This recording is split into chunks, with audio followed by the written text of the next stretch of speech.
My family ghosted me when my house burned down. An hour later, my sister posted photos in a lake house, captioned, "Life is too short for drama." Sup Reddit. This is a long one, but trust me, it gets wild. Happened over the past year and just got the final update that makes it all make sense. Here's what went down. So picture this. It's a Tuesday night, I'm 47 male, watching some Netflix crap with my wife and kid when we hear this crackling sound coming from the garage. Not like popcorn crackling, more like, I don't know, bones breaking. My wife looks at me with that, "What the heck was that?" expression, and I'm already moving toward the sound. I open the door to the garage and it's like opening an oven. A wall of heat hits me, smoke rolling out like something from a movie. The whole back wall is just gone. Orange flames eating through everything I'd spent years building. My workbench, my tools, boxes of Christmas decorations, my kids' old bikes, all of it turning into ash. Get out now. I'm yelling at my wife, grabbing our 7-year-old who's still asking what's happening. She's already on the phone with 911, dragging him toward the front door. I stayed behind for maybe 30 seconds, scanning rooms like I could somehow teleport our entire life to safety. You know that moment when your brain short circuits and you think you can save a couch from a house fire? Yeah, that was me. By the time I made it outside, the garage roof was collapsing. We're standing across the street with half the neighborhood, watching firefighters blast water at what used to be my home office. The garage shared a wall with my office. Computer, files, photo albums, everything. Gone. My son's asking where his PlayStation went. My wife's just holding him, not saying anything. Because what do you say? But here's where my brain kicked into damage control mode. While everyone else was watching the show, I started documenting everything with my phone. Video of the flames, photos of the damage, timestamps on everything. Insurance companies are sharks, and sharks smell blood in the water from a mile away. The fire chief came over while I was filming the collapsed garage. "Sorry for your loss, man. Any idea how it started?" "The electrical panel was old," I said. "Been meaning to upgrade it." Truth was, I'd been planning to replace that panel for 2 years. Had an estimate scheduled for next week, actually. Just kept putting it off because, life. Now I was paying for procrastination with everything I owned. That's when I pulled out my phone and did what any normal person would do. Texted the family group chat. You know the one. Me, mom, dad, my brother Theo, my sister Amanda. Same chat where we coordinate holidays and birthday plans. I kept it simple. House fire. We're all safe but lost everything in the garage and office. Pretty shaken up. Hit send. Waited for the immediate responses. The phone calls. Basic human decency, right? Nothing. Read receipts showed up one by one. Everyone saw it. Nobody responded. But here's the kicker. While we're getting shuttled to some Red Cross emergency shelter, I get a notification that Theo posted an Instagram story. Then Amanda. Then another from Theo. I'm sitting on a cot in a high school gym that smells like industrial disinfectant, watching my kid try to sleep on a scratchy blanket, and my family's blowing up social media like it's New Year's Eve. Then I made the mistake of opening Instagram. First post on my feed, Theo. Not just any post, a full carousel of professional-looking photos. Him, my parents, Amanda, all at some lake house I'd never seen before. Matching lake life tank tops, fancy drinks, my dad on a damn jet ski. Posted 6 hours after my text about losing everything. Caption: Nothing beats family time. When you find your people, you know it. Number lake house, number family first. But wait, it gets better. Amanda's story from the same night, video of her partying with some guy I don't recognize. Caption: Life's too short for drama. Surrounding myself with positive vibes only. I showed my wife the phone. She looked at it for maybe 3 seconds, handed it back, and said, "Well, that tells us everything we need to know, doesn't it?" Then my phone buzzed. Theo had tagged me in his post. Not to check if I was okay, to show off that I wasn't invited. The Red Cross volunteer came by with a clipboard. "We need to know how long you'll be staying," she said. "And if you have family we should contact." I looked at my phone, then at Theo's lake house photos, then back at the volunteer. "No family," I said. "Just us." 3 days in that shelter. 3 days of sleeping on cots that felt like they were made from cardboard and eating whatever donated food showed up. FEMA came through with their paperwork and their "we're here to help" speeches. The Red Cross volunteers were solid, brought my kid coloring books, and actually gave a damn. You know who else showed up? My wife's parents. Drove down from Bakersfield without being asked. Didn't call first, didn't wait for permission.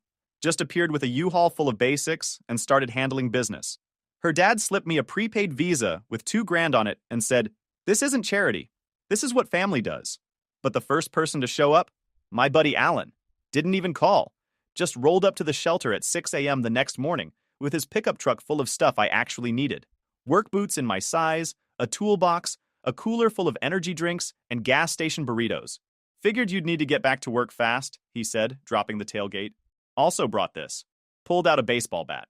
In case any of those insurance adjusters get cute with you. The toolbox was his spare. Craftsman tools, the good stuff. Don't even think about paying me back, he said when I started to protest. Just don't lose my socket set. He'd also brought a prepaid phone and charger. Keep this as backup. Insurance companies love to claim they couldn't reach you when it's time to cut checks. That's Alan. Shows up with solutions and mild threats of violence. Meanwhile, my family's group chat stayed radio silent.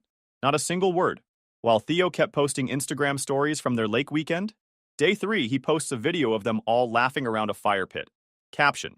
Sometimes you gotta disconnect from toxic people to reconnect with your real family. Toxic people. While I'm sleeping in a disaster shelter. But the real punch in the gut came when my neighbor Randy stopped by the shelter. Hey man, weird question, but did you guys plan this lake trip before the fire? Your brother called me yesterday asking if I could keep an eye on your place while you were out of town. Seemed confused when I told him about the fire trucks. Theo had called my neighbor. Thought we were faking the fire to get out of some family obligation. When Randy told him the house actually burned down, Theo said, "Oh, well, stuff happens, I guess." Alan was there when Randy told me this. I watched his jaw clench. Your brother called to ask your neighbor to watch your house while it was still smoking? Apparently. Jesus Christ, Martin. I've met some cold jerks in the army, but that's next level. My wife's family helped us find a temporary apartment. Nothing fancy. 2-bedroom place in a complex that smells like cigarettes and broken dreams. But it was ours for the month, and they covered first and last month's rent without blinking. That's when I started picking up work wherever I could find it. Day labor, handyman gigs, anything that paid cash while we waited for insurance to sort their stuff out. Alan hooked me up with a demo crew he knew. Hard work, but honest money, and they paid daily.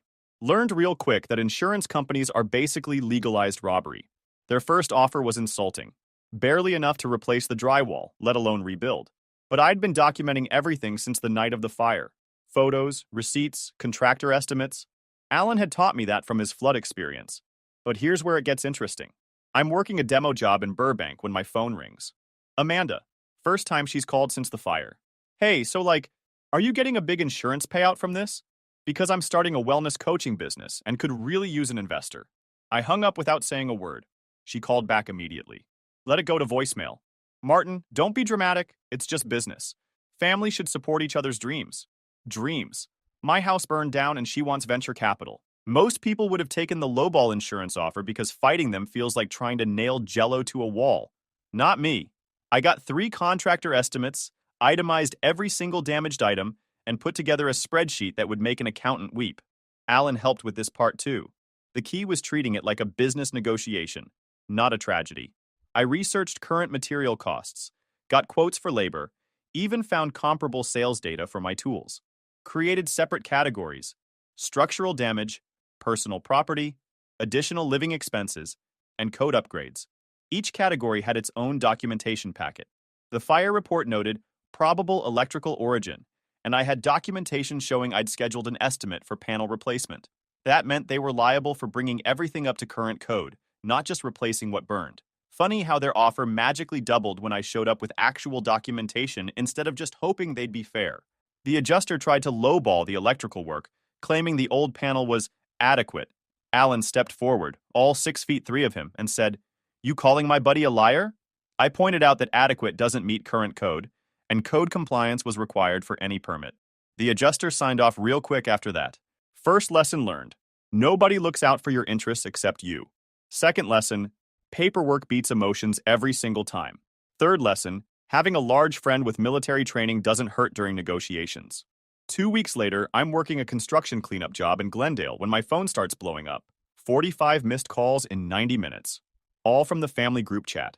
My phone's buzzing like it's having a seizure. One text from mom waiting when I checked. Urgent. We need you to call back immediately. It's about $8,000. I sat in my truck reading that message while more texts rolled in. Theo. Bro, this can't wait. Call me. Amanda. Please don't make this harder than it has to be. Mom again. We know you have access to money. This is family. Access to money. That's rich. They didn't give a single damn when I lost everything, but suddenly I'm their emergency ATM. I didn't call back. Let the phone keep buzzing while I thought about the last few weeks. How they'd watched my family sleep on shelter cots and said nothing. How they'd posted vacation photos while we figured out how to replace everything we owned. How they'd acted like I didn't exist. More messages kept coming. Theo. Dad's co-signer fell through on the cabin loan. They're threatening foreclosure. Amanda. It's just temporary. You know we're good for it. Mom. Don't let pride destroy this family. Then Theo sent a photo. Bank notice. The cabin wasn't some family retreat. It was a $400,000 investment property they'd bought to flip. The co-signer who fell through? Some business partner who discovered they'd been lying about their income. But here's the kicker. The address looked familiar. I reverse searched it on Google Maps. Recognize that lake house from Theo's Instagram posts? Yeah. They'd been partying at their investment property while I was homeless. That's when I called Alan. Remember that lake house Theo was posting from? The one where they were partying while you were in the shelter? Yeah, what about it? It's the investment property they want me to bail out. Long pause. Are you kidding me? Nope. They bought a $400,000 lake house to flip, partied there while me and my family were homeless, and now want me to save them from foreclosure. Martin, I've seen some cold stuff in my time, but this is sociopathic. What are you going to do? What I did was implement what I now call the nuclear option. But first, I needed to understand exactly how deep this rabbit hole went.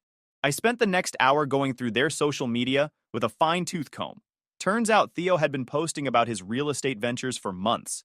Amanda had shared articles about building generational wealth through property investment. Dad had been bragging at his golf club about becoming a property developer. Pride. Right. They'd rather watch me lose my house than interrupt their real estate speculation party, but I was the one with a pride problem. More calls, more texts. Then Amanda tried a different angle. Mom's crying. She says you're abandoning the family when we need you most. Is this who you really are? The real kicker came 20 minutes later. A text from Mom's phone, but it was obviously Amanda typing, "Your nephew asked why Uncle Martin doesn't love us anymore." How do I explain this to a child? Amanda had no freaking kids. They were literally making up fake children to guilt me. I screenshotted that one and added it to my growing collection of nonsense. Then Theo called from Dad's phone. "Martin, it's Dad. I'm in the hospital. They found something on my latest scan." Except I could hear Theo whispering to someone in the background, and there were no hospital sounds. No beeping machines, no announcements, no medical staff. Just dead silence and Theo trying to sound like our 62-year-old father. I screenshotted everything. Every message, every call log, every guilt trip, every lie. Then I went into my banking app and started cutting ties. Closed the joint savings account I'd opened for Theo's consulting business 3 years ago by draining it to zero. Turned out he'd been using it to fund his crypto gambling. The account history was a nightmare of transfers to Coinbase and Robinhood. Removed my parents as authorized users on my credit card, though somehow luxury dinners and designer handbags kept showing up on the statements. Demanded Amanda refinance her car loan within 30 days to remove my cosign. When she couldn't, she defaulted, and the lender repossessed. I froze my credit at all 3 bureaus and placed fraud alerts. Changed every password, revoked all powers of attorney, and removed their online access to anything with my name on it. Set up 2-factor authentication on everything. But I wasn't done. I had one more card to play, and Alan had given me the idea. The nuclear fallout started within a week. Amanda called crying about her car getting repossessed. Apparently, she'd been 3 months behind on payments, and my cosign was the only thing keeping it from being towed. "I can't get to work without a car," she sobbed. "Stop with this nonsense. This is going to ruin my life." I listened to the whole speech and then said, "Maybe you should have thought about that before asking me to invest in your wellness coaching scam while my house was still smoking." Hung up before she could respond. Theo texted me a photo of an eviction notice. Turned out his consulting business was basically him day trading crypto and losing money faster than he could borrow it. Without access to our joint account, he couldn't make rent. 20 years of brotherhood and this is how you treat me? He wrote. I replied with just the screenshot of his lake house posts. No words needed. But he wasn't done. He posted a public Facebook rant about me. Full blast, no holds barred. Called me a sociopath who abandoned family in their darkest hour. Said I was using a house fire for sympathy while refusing to help when it really mattered. Straight went for character assassination. The comments were worse. People who didn't know the whole story agreed with him. Your brother sounds like a narcissist. Family is everything. Blood is thicker than water. Alan saw it and called me immediately. Dude, your brother's going nuclear on Facebook. Are you seeing this stuff? Yeah, I'm looking at it now. What's your play? Total warfare. So I made one post. Simple. 4 screenshots. First, my original house fire. We're all safe but lost everything text with the timestamp. Second, Theo's nothing beats family time. Post from the same night. Third, the bank notice for their $400,000 investment property. Fourth, Amanda's text asking for startup money while we were in the shelter. Caption: some people show their true colors when you need help. Others show them when they need money. These were taken the same week. Alan saw it first and commented, "Your family makes my ex-wife look reasonable, and she tried to sell my truck while I was deployed." Comments started rolling in fast. Holy crap, dude. That's cold as ice. Your family is garbage. This is insane. Sue them for defamation. Theo deleted his post within 2 hours and blocked me on everything. But the screenshots had already been shared dozens of times. Then Mom called. First time I'd heard her voice since before the fire, except she wasn't calling to apologize. She was pissed off. "How dare you air our private business on social media," she said. "You're destroying this family's reputation over money." "What family?" I asked. "The one that partied at their investment property while my kids slept on a cot? That family? We didn't know how bad it was." "BS. You chose not to know. There's a difference." Long pause. Then she played her ace card. "Your father is sick. Has been for months. That's why we needed the money. But you were too selfish to ask why." Click. She hung up. But I wasn't done digging. Quick pause, fellas. YouTube just dropped this new hype feature. If you're hooked on this story, smash that hype button. It tells YouTube this video deserves to blow up, and it keeps even crazier stories coming your way. Thanks so much for your support. All right, back to the drama.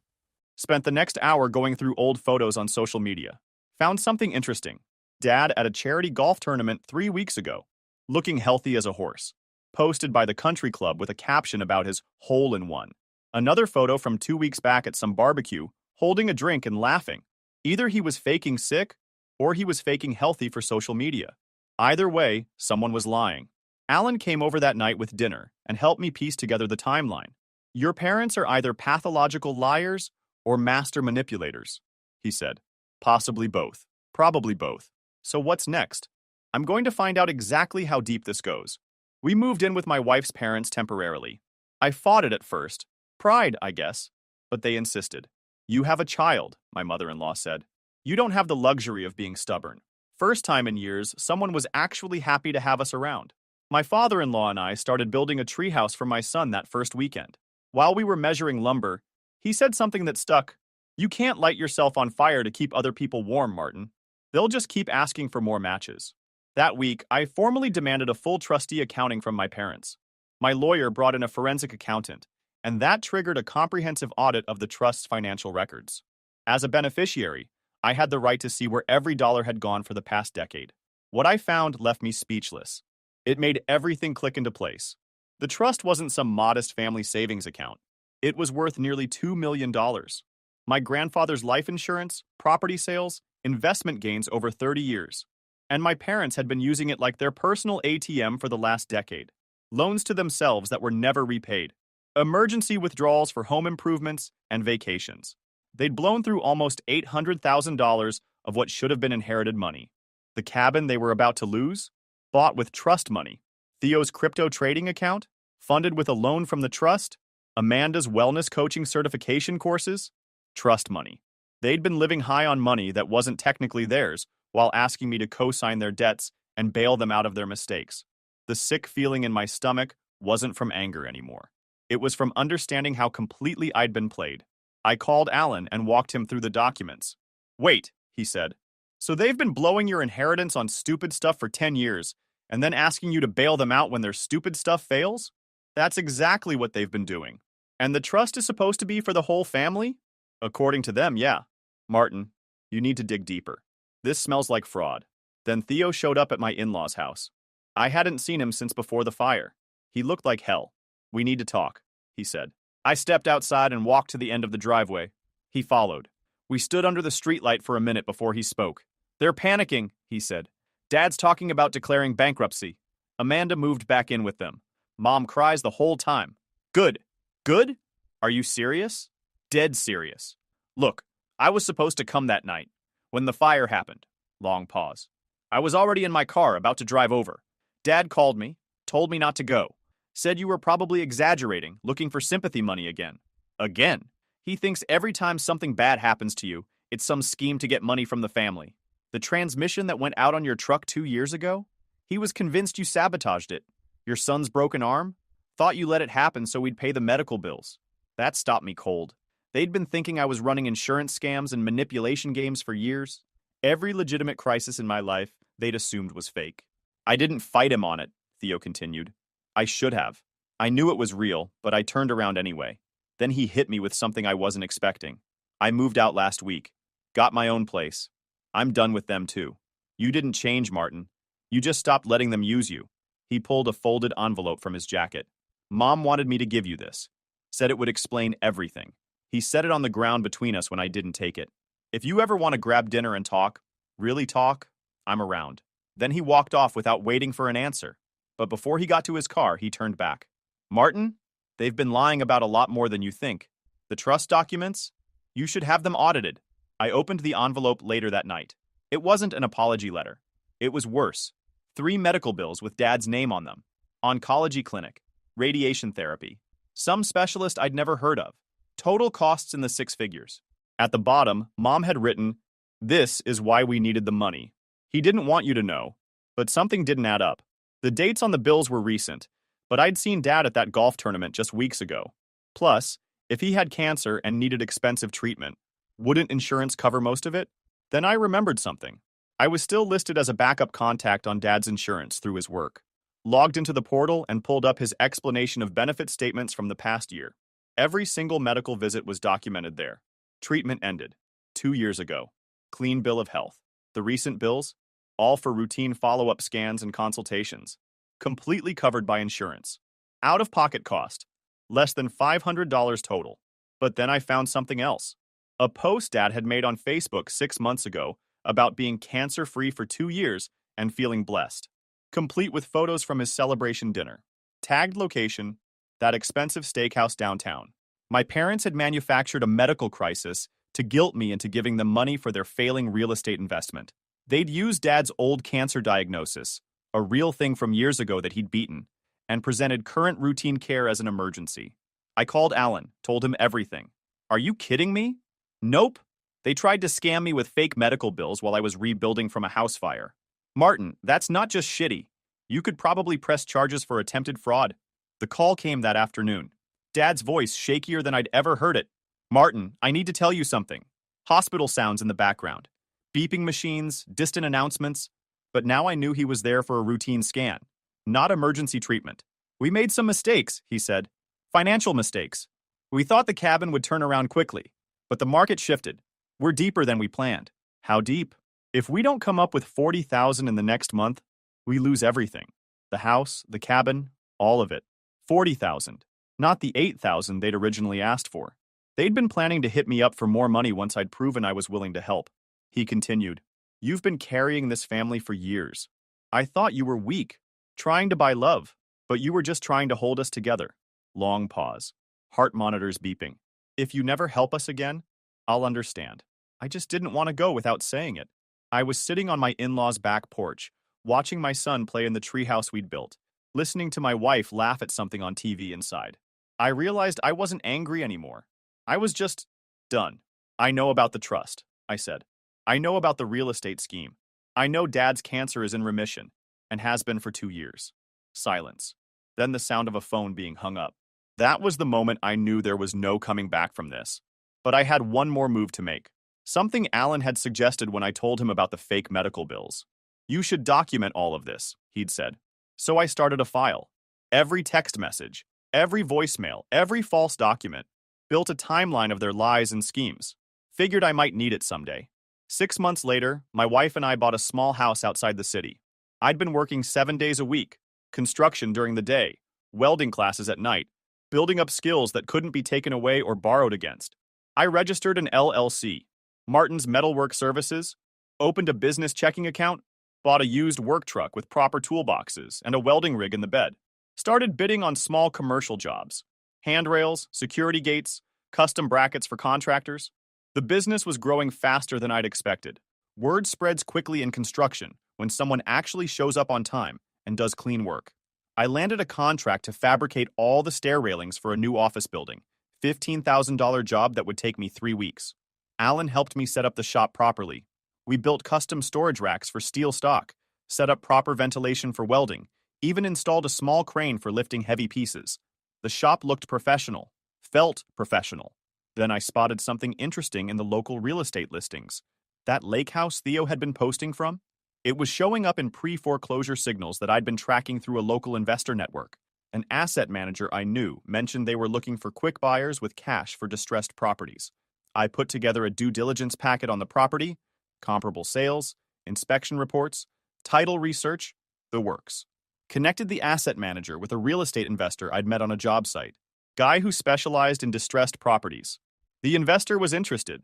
We structured a deal where I got a flat consulting fee for the introduction and research, $5,000 for bringing them together and providing the analysis. Legal, ethical, and profitable. My parents lost their investment property to a guy I brought to the table. They'd never know I was involved, but I'd know.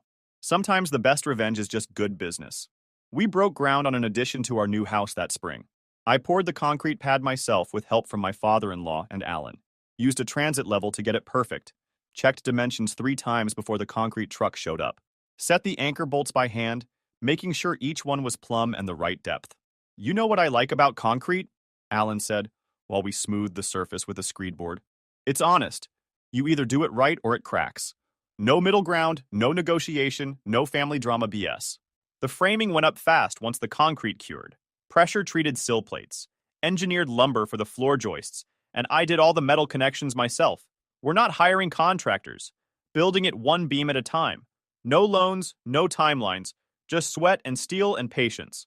My son picked out paint colors for what will be his workshop when he's older. Red like Iron Man, he said. My wife started planning where to put her art studio. Alan comes by most weekends to help with the heavy lifting. Doesn't ask about my family, doesn't offer therapy sessions, just shows up with coffee and starts working. That's real friendship right there. Theo texted occasionally but kept it light. Work updates, nothing personal. He'd found steady work at a machining shop and seemed to be keeping his head down. I kept him on unofficial probation. Steady job, no asks, at least 6 months minimum before we even consider meeting up. He seemed to get it. Meanwhile, Amanda's wellness coaching business folded after 3 months. Turns out Instagram followers don't automatically translate to paying customers. She moved back in with my parents and started working retail again. But I was building more than just an addition. I was building a fortress. Financial, legal, and emotional. Nobody was ever going to use me like that again. It's been a year since Dad's hospital call. A year since I discovered they'd tried to scam me with fake medical bills. I never asked how their financial situation turned out. Never followed up to see if they lost the house. Figured if it was serious, someone would let me know. If it wasn't, they could deal with the consequences they'd created. The addition is finished. Nothing fancy, just solid construction on land we actually own. The soil's terrible for growing anything, but it's ours.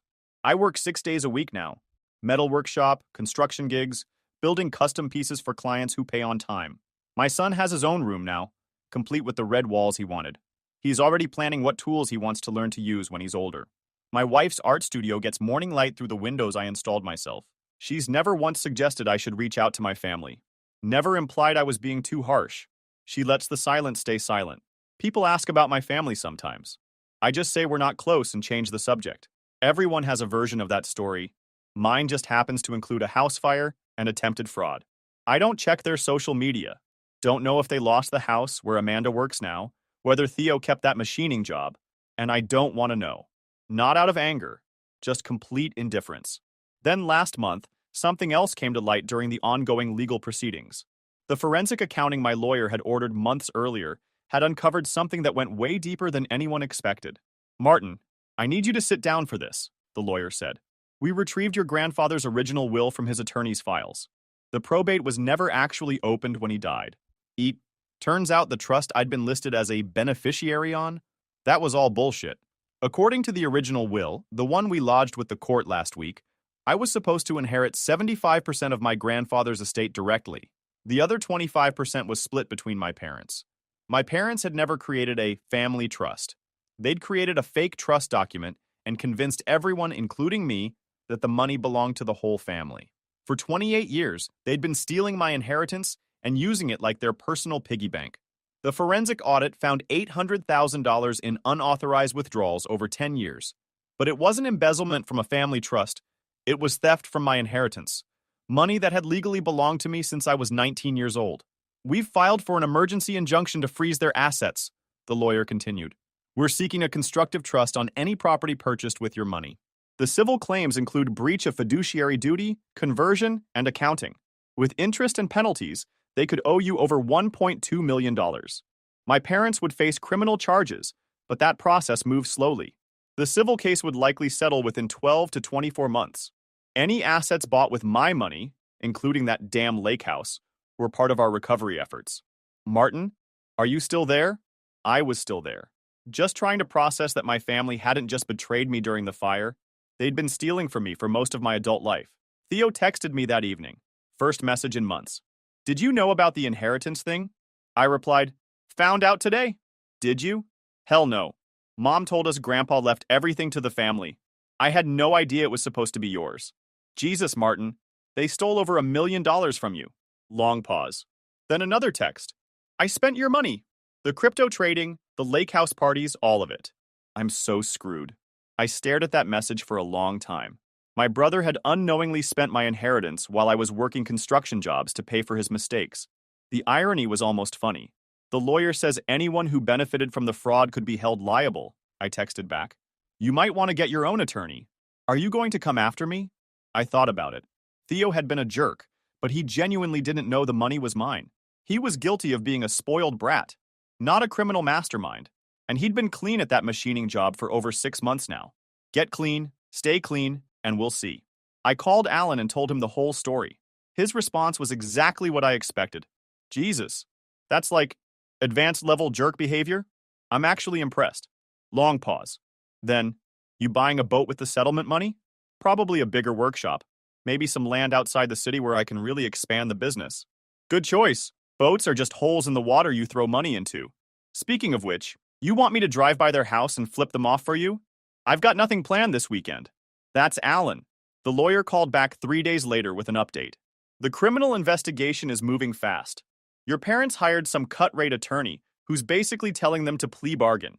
They're looking at felony theft charges, and the prosecutor wants to make an example. What about the civil case? We'll probably settle. They'll lose everything. The house, any remaining assets, retirement accounts. You'll get most of your money back, plus damages. Could be looking at $1.5 million when it's all said and done. $1.5 million.